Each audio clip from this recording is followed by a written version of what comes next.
মধ্যবয়সী এক মহিলা জানতে পারে তার মৃত্যুর সময় এগিয়ে এসেছে। তখন সে তার স্কুল জীবনের প্রথম ভালোবাসার মানুষকে খুঁজতে বের হয়ে পড়ে। ছেলেটার নাম আর স্কুল ছাড়া কিছুই জানতো না মেয়েটা, আর এই জার্নিতে ওর সাথ দেয় ওরই স্বামী। কিন্তু শেষে মেয়েটা এমন এক সত্য আবিষ্কার করে সেটা জানলে অবাক না হয় কোনো উপায়ই নেই। হ্যালো ভিউয়ার্স, কেমন আছেন? আশা করি অনেক ভালো আছেন। এতক্ষণ যে মুভিটা নিয়ে কথা বলছিলাম সেটার নাম লাইফ ইজ বিউটিফুল। তো কথা না বাড়িয়ে চলুন মূল গল্পের দিকে এগোনো যাক। কাহিনী শুরুতেই এক লোক ডাক্তারের কাছে এসেছে। উনার বউয়ের ক্যান্সার হয়েছে বলে জানায় ডাক্তার। হাতে মাত্র 2 মাস সময় আছে। পরে রেস্টুরেন্টে এসে জানায় ওর বউকে। প্রথমে তো তার বিশ্বাসই হয় না যে সে আর মাত্র 2 মাস বাঁচবে। ওনার নাম ওসে ইয়ন। প্রথমে বিশ্বাস না হলেও স্বামী যখন বারবার বলছিল তখন বিশ্বাস হয়ে যায় ইয়নের। এটা শুনে মন খারাপ করে মেয়েকে আনার জন্য তার স্কুলে আসে। ওখানে এসেই দেখতে পায় তার মেয়েকে শিক্ষক সিগারেট খাওয়ার জন্য অনেক বকাবকি করছে। স্কুল গ্রাউন্ডে ওর মেয়েটা সিগারেট খেয়েছিল। তারপর অনেক রেগে মেয়েটাকে বাসায় নিয়ে আসে ইয়ন। মেয়েকে কিছু বলতে যাবে ঠিক তখনই দরজা লাগিয়ে দেয় মেয়েটা। এই পর্যায়ে কাং অফিসে আসলে একটা লোক তার উপর রেগে মুড়ি নিক্ষেপ করে। লোকটার বউয়ের মৃত্যুর 2 মাস হয়ে গেলেও সে রিপোর্ট করেনি। এটা বলাতেই লোকটা অনেক রেগে গেছে। ওখানকার নিয়ম যে কেউ যদি মারা যায় তাহলে খুব তাড়াতাড়ি রিপোর্ট করতে হবে, আর যখন রিপোর্ট করবে তখন তার ইন্স্যুরেন্সের সব ব্যাপার স্যাপার তারা দেখে নিবে। কিন্তু কেন জানি লোকটা সেটা করেনি। এদিকে রাত্রের বেলা ইয়ন ছেলের জন্য রান্নাবান্না করে নিয়ে চলে আসে। ছেলেও যেন ওকে পাত্তাই দিতে চায় না। ছেলে মেয়ে কারোর সাথেই সম্পর্ক ভালো নয় ইয়নের। কেন জানি তারা কেউই মাকে পছন্দ করে না। এগুলাতে বাসায় এসে সে মন খারাপ করে বসে থাকে। কিছুই যেন ভালো লাগছিল না ওর। এই সুন্দর জীবন ছেড়ে অল্প কিছুদিনের মধ্যেই চলে যেতে হবে না ফেরার দেশে, এই ব্যাপারটা তো আছেই। তারপরে ওর ছেলেমেয়েরা ওর সাথে যেই ব্যবহার করে এতে তো ওর মাথা আরো নষ্ট হয়ে যায়।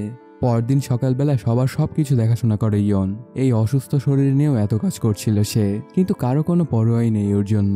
কাংও তার সাথে ভালো ব্যবহার করছে না। এতে খুব কষ্ট পায় ইয়ন, আর কান্না করতে করতে বলে, তুমি ভালো আছো? কিন্তু আমি ভালো নেই। কয়েকদিন পরে মারা যাব আমি। একটুও কি মায়া হয় না তোমার? ভালোবেসে এতদিন একসাথে ছিলাম, একটুও কি মায়া হয় না আমার জন্য তোমার? ওর ওসব কথা শুনে কিছু না বলে বের হয়ে যায় কাং। দরজার বাইরে গিয়ে তার চেহারায় চিন্তার একটা ছাপ দেখা যায়। হাজার হলেও এতদিন একসাথে সংসার করেছে, আর এখন সে না ফেরার দেশে চলে যাচ্ছে, তাহলে সে কিভাবে ভালো থাকতে পারে? কিন্তু কেন জানি কাং তার বউকে এটা বুঝতে দেয় না। আজ ইয়নের জন্মদিন। মেয়েকে ফুল আনা দেখে খুশি হয়ে যায় ইয়ন, কিন্তু মেয়ে তো ওর জন্য ফুল আনেনি। এটাতে অনেক কষ্ট পেয়ে বসে থাকে। সে ভেবেছিল অন্তত মেয়ে তো তাকে ভালোবাসে এবং তার জন্মদিনের কথা মেয়ের তো মনে আছে, কিন্তু সেটা আর হলো কই। রাত্রেবেলা ইয়ন একটা লিস্ট করে যে সে মারা যাওয়ার আগে কি কি করে যেতে চায়। ওই লিস্টের মধ্যে তার প্রথম প্রেমিকের সাথে দেখা করাও ছিল। কিছুক্ষণের মধ্যে কাং বাসায় চলে আসে। ঠিক তখনই ইয়ং তার ব্যাগ প্যাক করা শুরু করে দেয়। সে ডিসাইড করেছে বাড়ি থেকে চলে যাবে। এইটাও শেষ জন্মদিন, আর এই দিনেও তার কোনো খোঁজখবরই নিল না তার স্বামী। গিফট দেওয়া তো দূরের কথা, সুন্দরভাবে একটু উইশও করলো না। পরে কাংকে একটা ছবি দেখে ইয়ন বলে, ও আমার প্রথম ভালোবাসা ছিল। মরার আগে ওর সাথে আমি দেখা করে যেতে চাই। তোমরা তো কেউ আমাকে ভালোবাসো না, তো আমার তাকেই খুঁজতে হবে যে আমাকে ভালোবাসে।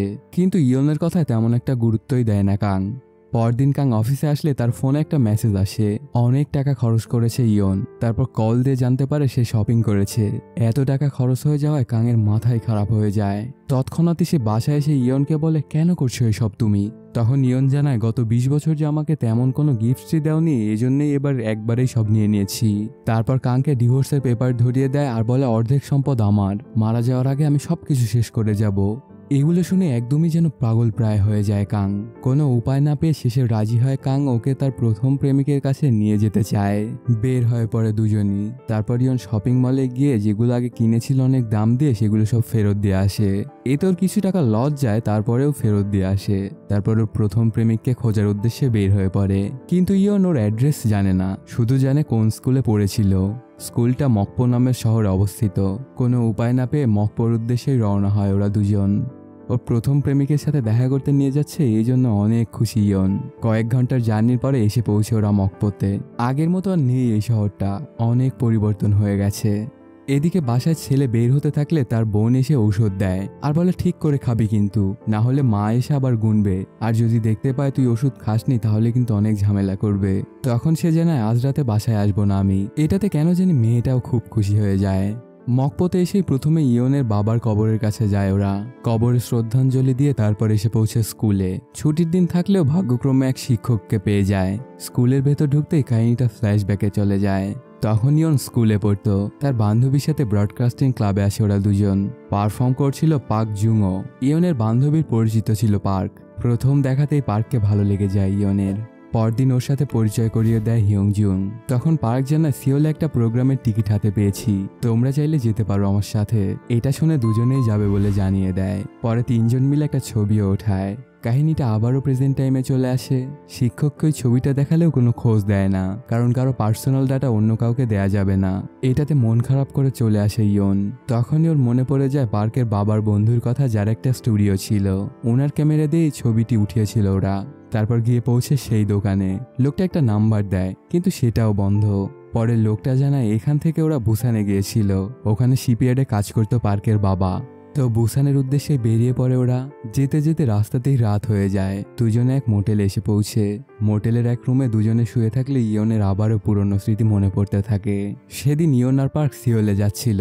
কোনো একটা সমস্যার কারণে বান্ধবী আসতে পারেনি। তারপর এসে পৌঁছে তারা সেই জায়গায়, কিন্তু ওদের আসতে অনেক দেরি হয়ে গেছে। গার্ড ওদেরকে ঢুকতেই দেয় না। অনেক করে রিকোয়েস্ট করলেও কোনো লাভই হয় না। কি করবে ওরা কিছুই বুঝে উঠতে পারছিল না। পরে দুজনে ঘোরাঘুরি করে সিওলেই, অন্য কোনো কাজও তো নেই ওদের। তারপর রাত্রেবেলা ইয়নকে বাসায় রেখে যায় পার্ক। কাহিনীটা আবারও প্রেজেন্ট টাইমে চলে আসে। এদিকে শিপইয়ার্ডে এসে পৌঁছে ওরা দুজন। সেখানকার লোকজনকে পার্কের সম্পর্কে জিজ্ঞালে তারা জানে হ্যাঁ চিনেছি, ও তো এক টিভিতে রিপোর্টারের কাজ করত, আর আগে এখানেই থাকতো, কিন্তু এখন আর এখানে থাকে না। ওই টিভি চ্যানেলটা আবার আরেক শহরের, যেটার নাম চিয়ংজু। প্রথমে কাং সেখানে যেতেই চায় না, কিন্তু অনেকক্ষণ ধরে ইয়ন জোরাজুরি করতে থাকলে বের হয়ে পড়ে সেই শহরের উদ্দেশ্যে। অনেকক্ষণ ধরে গাড়ি চালানোতে সমস্যা হচ্ছিল কাংয়ের। এটা দেখে ইয়ন গাড়ি চালাতে চাইলেও প্রথমে দিতে চায় না, কারণ কখনো রাস্তায় গাড়ি চালায়নি ইয়ন। যদিও তার লাইসেন্স আছে, তারপরে কখনো রাস্তায় বের হওয়া হয়নি ওর। তারপরে দেয় ওকে। ওদের ছেলের স্বপ্ন সে গায়ক হবে, কিন্তু কাং চায় যে সে পড়াশোনা করুক এবং অনেক বড় চাকরি বাকরি করুক। এজন্য তার লেখা সব গানও পুড়িয়ে ফেলেছে, এমনকি তার গিটারটাও ভেঙে ফেলেছিল। তখন ইয়ন বলে আমি মারা গেলে বাচ্চাদের সাথে এমন করো না তুমি। এখন তো আমি আছি, আর যখন আমি থাকবো না তখন ওদের তুমি শুধু একজন থাকবে। তো তুমি যদি ওই রকম করো তাহলে ওরা কার কাছে আবদার করবে। তারপর কিছুক্ষণের মধ্যে ওরা এসে পৌঁছে সেই টিভি সেন্টারে। কিন্তু এখন আর পার্ক সেখানে কাজ করে না, আর তার কোনো ঠিকানাও জানে না কর্তৃপক্ষ। আর জানলেও হয়তো বা দিবে না, কারণ পার্সোনাল ডিটেল তো শেয়ার করা আইন বিরোধী। এটাতে অনেক মন খারাপ হয়ে যায় ইয়নের। এত খোঁজাখুঁজির পরেও সে কোনোভাবেই খুঁজে পাচ্ছিল না তার স্কুলের প্রেমিককে। সে কি করবে কিছুই বুঝে উঠতে পারছিল না। তারপর পরে মোবাইল ঘাটাঘাটি করার সময় গুগলে পার্কের সম্পর্কে খোঁজ নিতে গিয়ে তার ফেসবুক প্রোফাইলটা পেয়ে যায়। সেটাতে কিছু সমুদ্রের ছবি দেখতে পায় ইয়ং। তখন ইয়নের মনে পড়ে যায় যে পার্ক সবসময় বলতো যে যখন ও রিটায়ার করবে তখন সে একটা আইল্যান্ডে গিয়ে বসবাস শুরু করে দিবে। তো এই ছবিগুলো দেখে ইয়ন বুঝতে পারে যে সে হয়তো কোনো একটা আইল্যান্ডে বসবাস করে। তারপর ইয়ন আইল্যান্ডের উদ্দেশ্যে রওনা দিতে চায়, কিন্তু কাং একদমই যেতে চায় না ওর সাথে, কারণ পুরো কোরিয়ায় 2000-এরও বেশি আইল্যান্ড আছে, কিভাবে খুঁজবে ওকে। তখন ইয়নের মনে পড়ে একদিন পার্ক তাকে বেগিলদো আইল্যান্ড সম্পর্কে বলেছিল, সেখানে গেলেই হয়তো পাওয়া যাবে, এটা ইয়নের বিশ্বাস। ইয়নের এসব কথাবার্তা শুনে প্রথমে তো কাং অনেক রেগে যায়, কিন্তু পরে রাজি হয়ে যায় যাওয়ার জন্য। যেতে যেতে আবারও রাত হয়ে যাওয়া এসে পৌঁছে আরও এক মোটেলে। শুয়ে থাকার এক পর্যায়ে ইয়নের আরেকটা কাহিনী মনে পড়ে যায়, যেখানে ওর বান্ধবী পার্কের সম্পর্কে অনেক বাজে মন্তব্য করেছিল। এটাতে মন ভেঙে যায় ইয়নের। পরে পার্ক তার সাথে দেখা করতে আসলেও কোনো কথাই বলে না, আরো অনেক রাগ দেখায় ওর সাথে। তখনই এদিক দিয়ে এক মেয়ে যাচ্ছিল, যার সাথে নাকি পার্ক চিট করেছিল বান্ধবীর কথা অনুযায়ী। ওদের সাথে কথা বলে ইয়ন জানতে পারে বান্ধবী মিথ্যা কথা বলছিল। এটাতে অনেক রেগে যায় ইয়ন, আর পরদিন ক্যান্টিনে এসে তার সাথে অনেক খারাপ ব্যবহার করে। বান্ধবী কিছু একটা বলতে চাচ্ছিল, কিন্তু কোনো কিছুই শোনার সময় নেই ইয়নের। এমনকি তার সাথে বন্ধুত্ব নষ্ট করে চলে আসে পার্কের খোঁজে, কিন্তু ততদিন পার্কে শহর ছেড়ে চলে গিয়েছিল। অনেক খোঁজাখুঁজি করেও পায় না পার্ককে। এটাতে ইয়ন একদমই ভেঙে পড়ে। এদিকে রাত্রেবেলা ইয়নের মেয়ে ইয়োজিন একটা কনসার্টে আসে। হঠাৎই সে তার ভাইকে স্টেজে গান গাইতে দেখতে পায়। এটাতে সে অবাক হয়ে যায়। খুব সুন্দর গান করছিল ওর ভাই। গান করতে করতে স্টেজের উপর পড়ে যায় মিয়োজিন। পরে ডাক্তারের কাছে আনা হয় ওকে। ডাক্তারকে সব ওষুধ দেখায় ইয়োজিন, যে এই ওষুধগুলোই আমার ভাইকে খাইয়েছি আমি। কিন্তু ডাক্তার ওকে অবাক করে দিয়ে বলে, মিয়োজিনের কি ক্যান্সার হয়েছে নাকি? এটা তো ক্যান্সারের ওষুধ। ডাক্তারের এমন কথা শুনে কারোই আর বুঝতে বাকি থাকে না যে তাদের মায়ের ক্যান্সার হয়েছে। বাসায় এসে মাকে কল দিয়ে দুজনে খুব কান্নাকাটি করে। তারা কত খারাপ ব্যবহার করতো মায়ের সাথে, আর এখন সে পৃথিবী ছেড়েই চলে যাবে। এগুলো চিন্তা ভাবনা করে অনেক ভেঙে পড়ে ওরা দুজন। আর মা ওদেরকে অনেকভাবে বোঝানোর চেষ্টা করে যে সমস্যা নাই তো, তোমার বাবা তো থাকবে তোমাদের সাথে, আর আমি উপর থেকে সব সময় তোমাদের দেখে রাখবো। পরদিন সকাল হতেই অনেক খোঁজাখুঁজি করে চলে আসে পার্কের বাড়িতে। ওর বোনের সাথে কথা হয়, স্কুলের নাম শুনে চিনে ফেলে ওকে। পার্ক তোমার কথা অনেক বলতো, কিন্তু কিছুদিন আগেই মারা গেছে পার্ক। তারপর পার্কের বোন একটা ছবি দেখে আর বলে, এটাই তুমি তাই না? কিন্তু আসলে এটা পার্ক আর তার বান্ধবী হিয়ংজুং এর ছবি। আসলে পার্ক ইয়নের বান্ধবীকে ভালোবাসতো, তাকে প্রপোজ করার পরেও না করে দেয়, কারণ জুং জানতো ইয়ন পার্ককে অনেক ভালোবাসে আর সে তার বান্ধবীর মন ভাঙতে পারবে না। ওই চিঠিটা পড়ে কাং যেন হাসিতেই ফেটে পড়ে। তার বইয়ের প্রথম ভালোবাসা আসলে ভালোবাসাই ছিল না। এটাতে ইয়নের সাথে অনেক মজা নেওয়া শুরু করে কাং, আর ইয়নও তো একদম লেগে যায় যে হলোটা কি, সে সারা জীবন কি চিন্তা করে এসেছে আর এখন সে কি দেখতে পাচ্ছে। সেখান থেকে আসার সময় ইয়ন হঠাৎই অসুস্থ হয়ে গেলে তাকে কাঁধে করে নিয়ে আসতে থাকে কাং। আস্তে আস্তে কাং বলে, আমি ভালো নেই, শুধু তোমাকে বুঝতে দেইনি তাই। তোমাকে ছাড়া আমি আমার জীবন কল্পনাও করতে পারি না। তুমি আমার প্রথম ভালোবাসা, আর এতদিন ধরে একসাথে ছিলাম, এখন তুমি আমাকে ছেড়ে চলে যাবে, তাহলে আমি কিভাবে বাকি জীবন কাটাবো? যখনই এই চিন্তাগুলো আমি করি তখন আমার আর কিছুই ভালো লাগে না। কিন্তু যেহেতু তুমি এমনিতেও অসুস্থ, তাই তোমাকে আমি বুঝতে দেই নাই ব্যাপারগুলা। পরদিন সেই আইল্যান্ড থেকে বাসায় চলে আসে ওরা দুজনেই। কিছুদিন পরের কথা, কাং একটা পার্টির আয়োজন করে ইয়নের জন্য।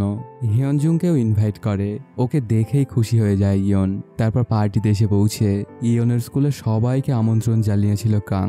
বেশিরভাগ মানুষই এখানে উপস্থিত ছিল ওর স্কুলের। তারপর সবাইকে ধন্যবাদ দিয়ে কাং বলা শুরু করে, আমার সাথে দেখা হওয়ার পর থেকে আজ পর্যন্ত আমার সাথে থাকার জন্য ধন্যবাদ, আর যদি আমি কোনো কষ্ট দিয়ে থাকি তবে আমাকে মাফ করে দিও। তারপর ইয়ন স্টেজে এসে সবাইকে ধন্যবাদ দেয় আর বলে, আমার যত শখ ছিল সব পূরণ হয়ে গেছে, আর এটা সম্ভব হয়েছে আমার হাজব্যান্ড কাং এর জন্য। আর কখনো যদি আমার ছেলে মেয়েদের সাথে তোমাদের কারো দেখা হয় তবে নিজের বাচ্চার মতোই দেখো ওদের। শাসন করার দরকার হলে শাসন করো, আর ভালোবাসার দরকার হলে ভালোবেসো। আর আমি অনেক লাকি যে আমি এমন একটা স্বামী পেয়েছিলাম। কিছুদিন পরের কথা, এখন ইয়নের সব দায়িত্ব পালন করছে কাং, আর ইয়নের কথা চিন্তা করছে। ওর ছবির দিকে তাকিয়ে একা একাই কথা বলছিল কাং। আসলে এত বছর একসাথে কাটিয়েছিল তো, তাই তাকে কোনোভাবেই ভুলতে পারছিল না কাং। ইয়নের ছবির দিকে তাকিয়ে কথা বলতে থাকলেই শেষ হয়ে যায় সিনেমাটি। এখন একটা কথা বলি তোমাদেরকে, সবাই সবার পরিবারকে সবচাইতে বেশি ভালোবাসে, তো আমাদের সবারই উচিত যে পরিবারকে বেশি প্রায়োরিটি দেওয়া। না হলে একবার যদি কেউ না ফেরার দেশে চলে যায় তাহলে তাকে আর কখনো খুঁজেই পাবা না। তো বন্ধুরা, কেমন লাগলো আজকের এই এক্সপ্লেইনটি জানাতে কমেন্ট করো। আর যদি এখনো সাবস্ক্রাইব না করে থাকো তাহলে দয়া করে তাড়াতাড়ি সাবস্ক্রাইবটা করো এমনই সুন্দর সুন্দর ভিডিও দেখতে। দেখা হচ্ছে নতুন কোনো ভিডিওতে। Till then, সায়োনারা।